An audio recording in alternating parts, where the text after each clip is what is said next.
Welcome to CARICOMP Insider, where high-tech facial recognition meets real-world intelligence.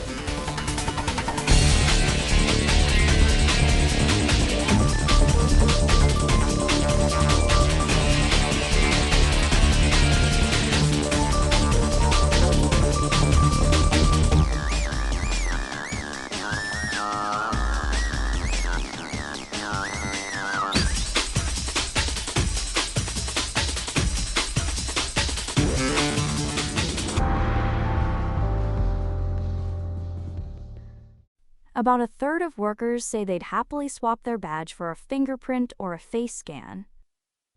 Meanwhile, the United States has no federal law that specifically governs how employers collect, store, or destroy that biometric data. Workers are ready. The rules aren't. If you've ever swiped a badge at work, pressed a thumb to a sensor, or looked into a camera to clock in, this story is about you. And if you haven't yet, odds are you will soon. According to multiple workforce surveys, roughly 2 out of 3 U.S. employers already collect some form of biometric data from their employees. Fingerprints, facial geometry, iris scans.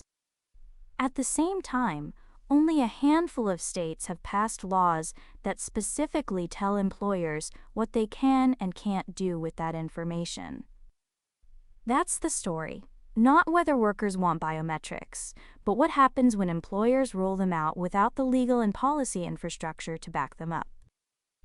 So what fills that gap between adoption and accountability? Start with the numbers, because they tell you everything.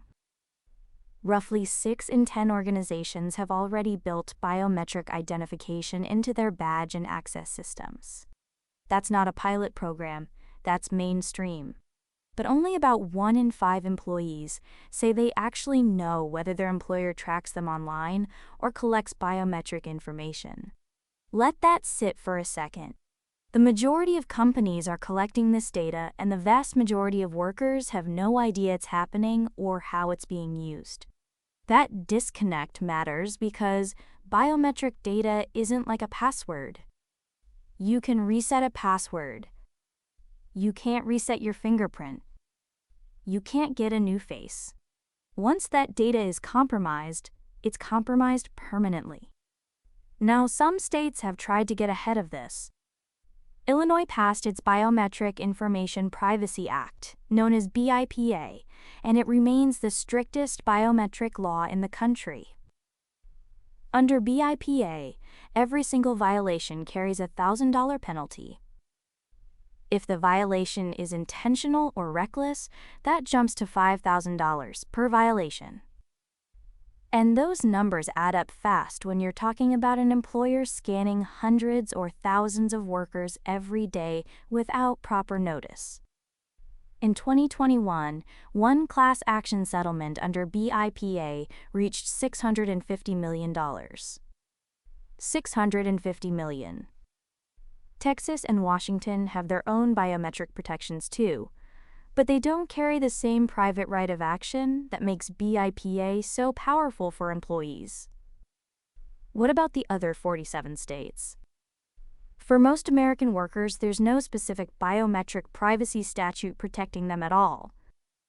That means an employer in most of the country can install a facial recognition clock-in system tomorrow and face almost no legal obligation to tell you how long they'll keep your face print, who they'll share it with, or when they'll delete it.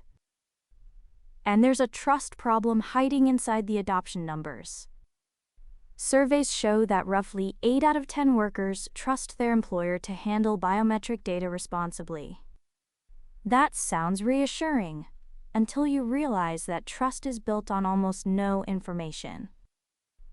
Most employees don't know what's being collected, let alone how it's stored. That trust isn't informed. It's assumed. And assumed trust collapses the moment someone finds out they were never told. There's a human cost that goes beyond legal liability too. Research into workplace surveillance found that employees in heavily monitored environments report stress levels that are significantly higher. Nearly 45% of those workers describe high stress, compared to about 28% in less monitored settings. That's not a small difference. For compliance teams, that's a retention problem. For the person walking through a turnstile every morning while a camera maps their face, it's just the feeling that someone is always watching. The real bottleneck isn't the technology.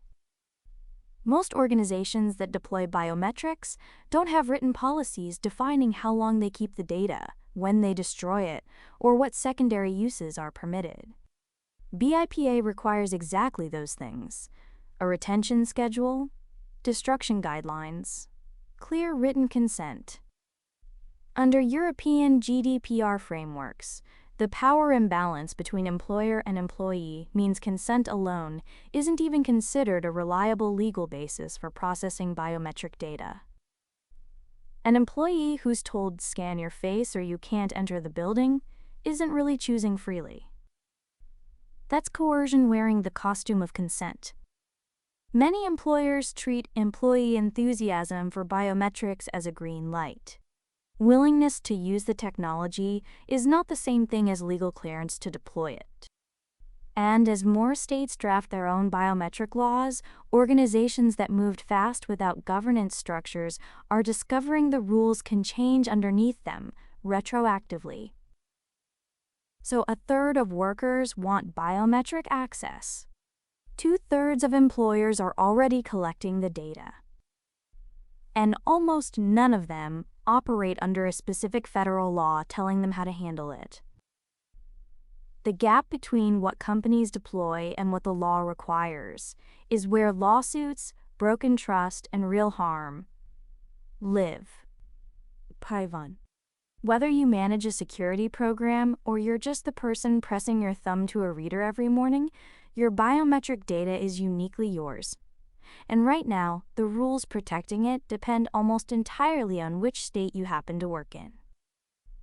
The full story's in the description if you want the deep dive. Now you know something most people in this industry don't. Use it. And when you're ready to put it to work, caracomp.com. We'll see you tomorrow.